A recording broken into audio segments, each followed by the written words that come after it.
Maintenant, on va faire ce fameux rouage.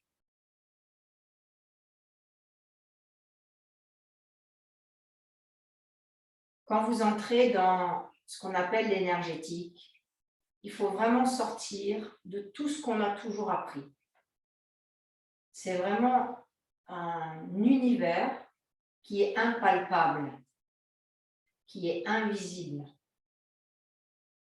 Et plus votre accueil de ce qui est invisible et ce que vous n'avez jamais appris est enthousiaste, et plus vous allez avoir accès à ça. Si vous essayez de chercher, si vous essayez de matérialiser ça, c'est impossible. C'est immatérialisable. C'est comme si vous vouliez matérialiser tout ce qui passe par la tête lorsque vous faites une méditation, par exemple. Tous les stades dans lesquels vous passez. Vous voyez, la multitude d'informations qui passent dans une méditation, dans une assise silencieuse avant que vous soyez dans l'état méditatif. Et bien, les chakras, c'est pareil. Pas essayer de vouloir concrétiser quoi que ce soit. Il n'y a rien à faire, en fait, dans les chakras. Plus tu t'ouvres à l'espace et plus il vient se manifester à l'intérieur du corps, et tu ressens après petit à petit ces mouvements circulaires. La seule chose qui peut vous rapprocher du mouvement des chakras, c'est quand vous prenez un pendule et que vous laissez tourner le pendule.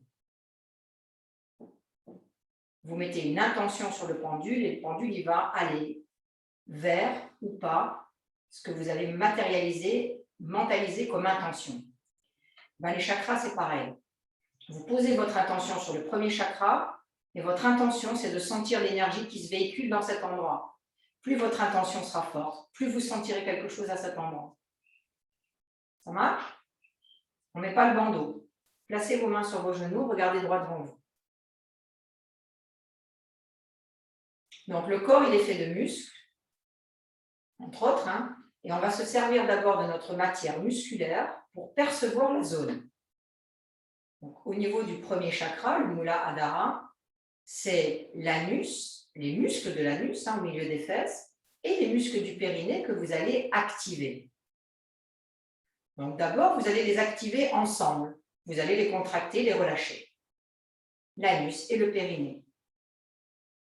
Vous faites des contractions toutes simples, comme quand vous vous retenez d'aller à la selle ou uriner, vous faites cette gestuelle qui est un mudra.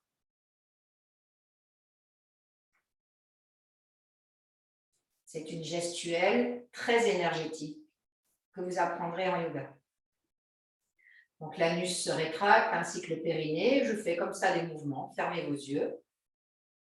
Et vous allez faire ces mouvements de plus en plus en conscience et de plus en plus au ralenti. Et vous allez les associer à la respiration. Avec chaque expire, vous allez un peu plus faire cette succion de l'anus et du périnée. Et laissez ça vous quitter sur l'expire. Sur l'inspire, pardon.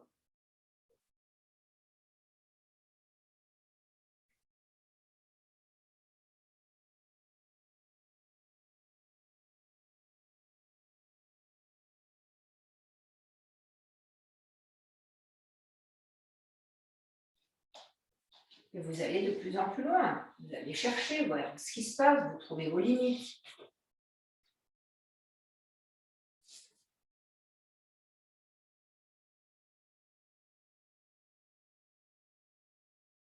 Des fois, vous allez vous perdre. Des fois, vous voudrez contracter, ça ne se contractera plus parce que ce ne sont pas des muscles striés, ce sont des muscles dits lisses. Et on n'a pas le même accès à ces muscles lisses que les muscles, par exemple, du quadriceps ou des triceps. Ce n'est pas la même fonction parce que ces muscles sont des muscles qui s'occupent des activités réflexes. Et leur réflexe, il est ascendant, descendant. Selon l'état du corps, le mouvement du corps, par exemple, lorsque vous avez besoin de déféquer ou d'uriner, ce muscle va pousser. Et lorsqu'il pousse, en yoga, on dit qu'il est apanique. Il envoie l'énergie vers le bas. Et nous, ce qu'on va faire, pour le stimuler, on va l'embêter, on va l'emmener dans son sens opposé, on va le remonter.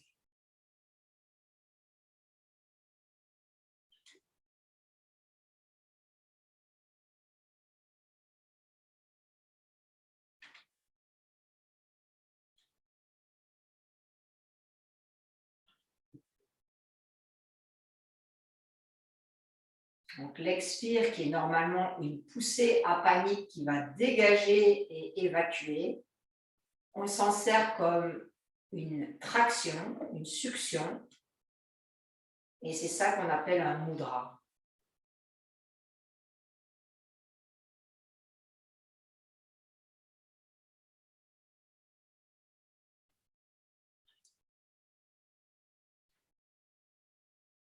Super, relâchez cette zone, posez-la, laissez-la se décontracter, elle a bien bossé. Et maintenant, on passe au deuxième étage, entre le pubis et le nombril. Et cette zone, pareil, on veut lui donner un mouvement. Eh bien, on va la ramener très loin vers l'arrière et très loin vers l'avant, mais plus le bas du ventre que le haut. Hein. Attention, c'est très lié. Restez concentré uniquement sur la zone au-dessus du pubis, en dessous du nombril. Vous la laissez complètement reculer et s'élargir sur l'expire. Mais ne vous occupez plus de l'anus et du périnée, ce n'est pas du tout la même zone. Là, on est dans le muscle transverse et bas oblique de l'abdomen.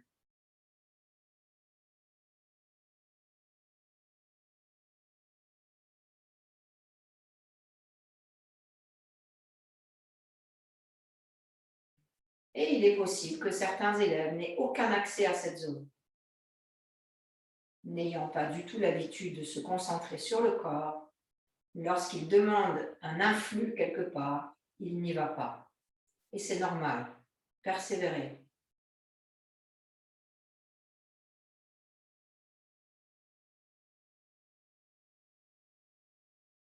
Vous voyez comme cette zone peut devenir large, creuse et puissante.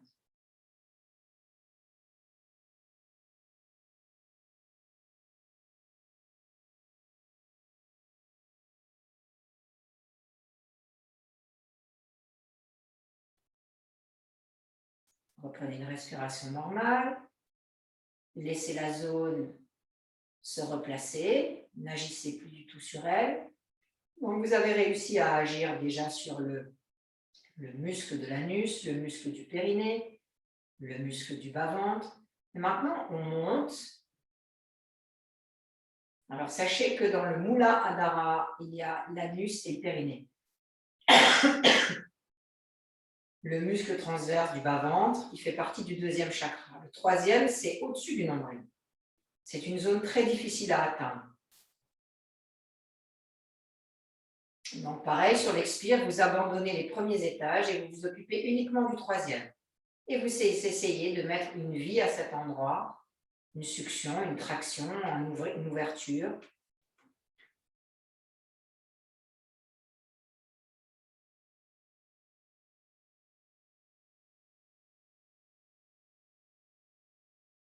Sous les côtes frontales. Là, vous êtes dans la région du diaphragme.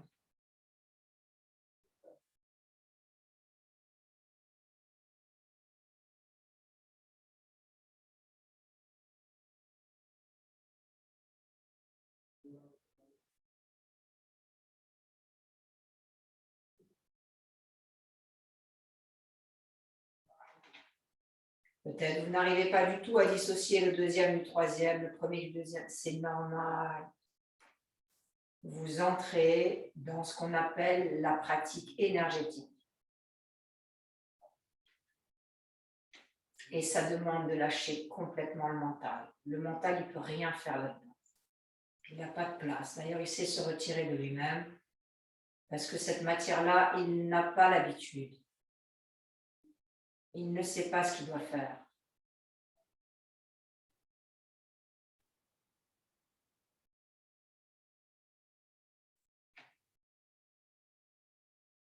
Là, vous entrez petit à petit dans ce qu'on appelle l'application, vous focalisez complètement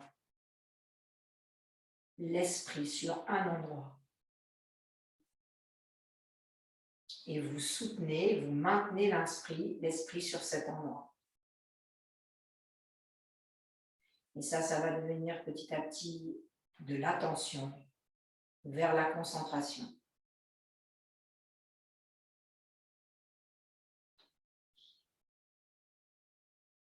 Encore une fois.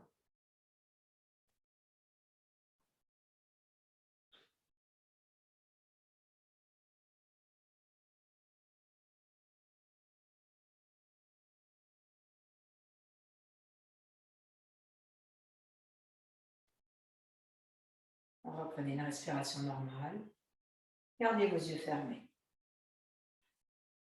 Observez comme l'esprit est calme, stable. Dès qu'on l'aiguise vers un objet précis,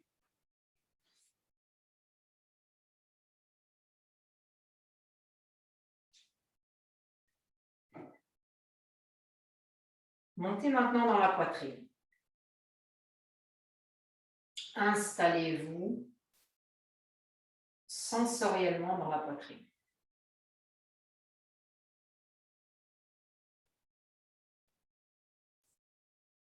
Et à présent, inspirez, expirez dans la poitrine.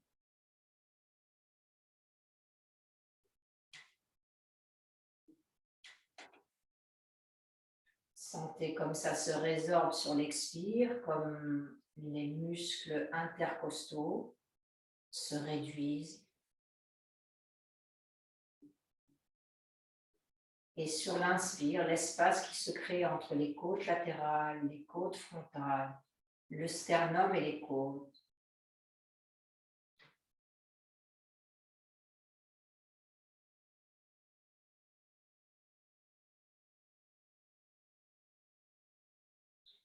Et là, vous commencez à passer sous le pont.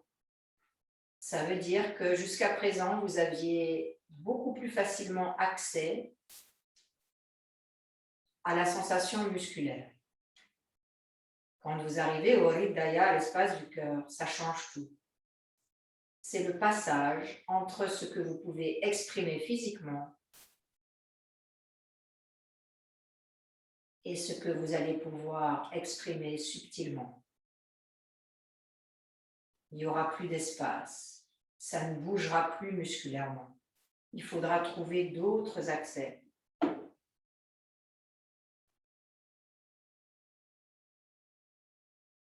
Donc là, vous voyez, vous avez encore ce mouvement physique d'expansion, de résorption et de compacité. Vous sentez les muscles qui bougent, les os qui bougent.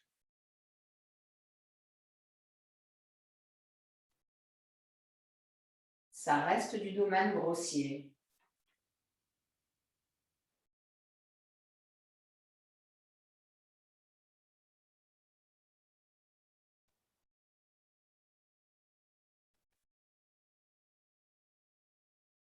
Et nous passons maintenant dans le 5e étage. Carrefour de la gorge, Vishuddhi. Carrefour entre les éléments grossiers et les éléments subtils, entre la réalité relative et la réalité absolue. Pour ceux qui font le parcours introspectif, vous allez vraiment pouvoir, grâce au chakra, comprendre comment les mécanismes du mental sont totalement reliés aux mécanismes du corps. C'est totalement cartographié.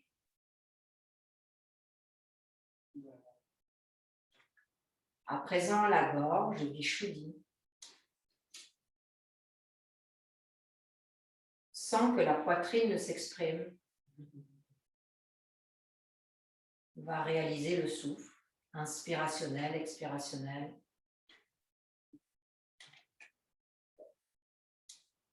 Trouver, chercher d'autres accès que la sensation musculaire.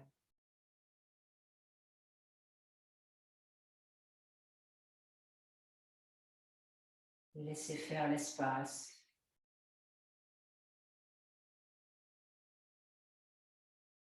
Laissez faire le vide.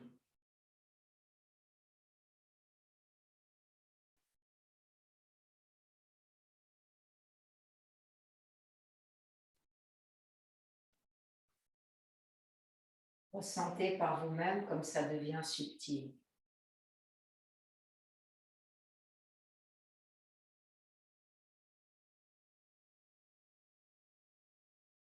Et grâce à cela, vous allez comprendre ce qu'on appelle les vailloux, les élans internes, aspirants, respirants, ascendants, descendants, circulaires.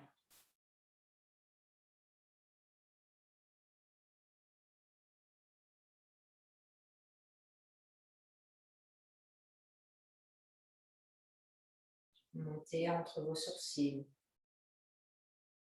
Créez du mouvement à cet endroit.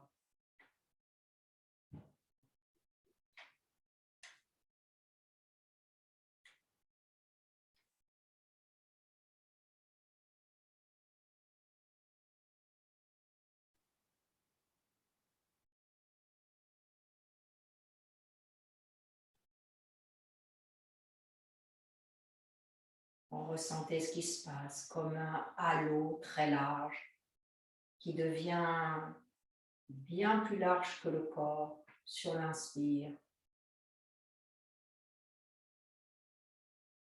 et qui se résorbe au centre des sourcils sur l'expire.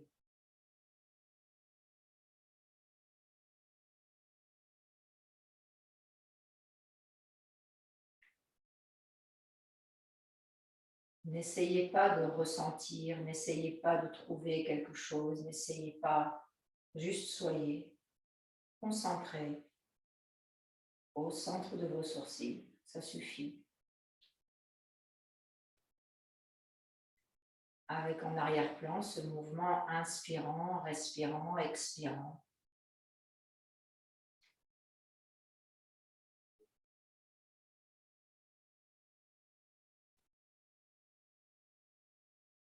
Puis laissez-le se diriger sur le centre du crâne.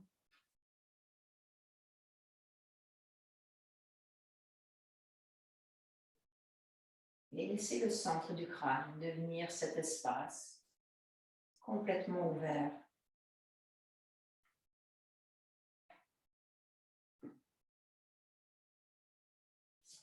Qui suit le mouvement d'émanation et de résorption à chaque cycle de respiration.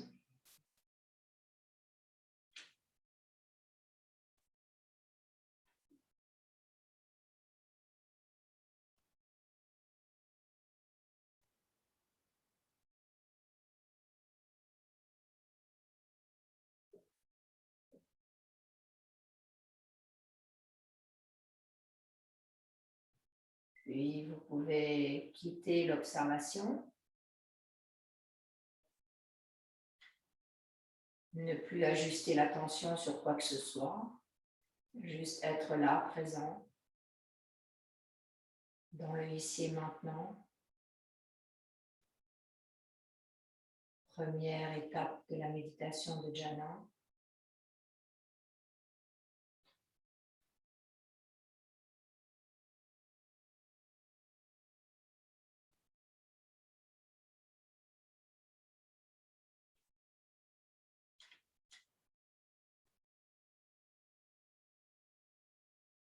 Et doucement ouvrez les yeux. Libérez vos jambes pour quelques instants.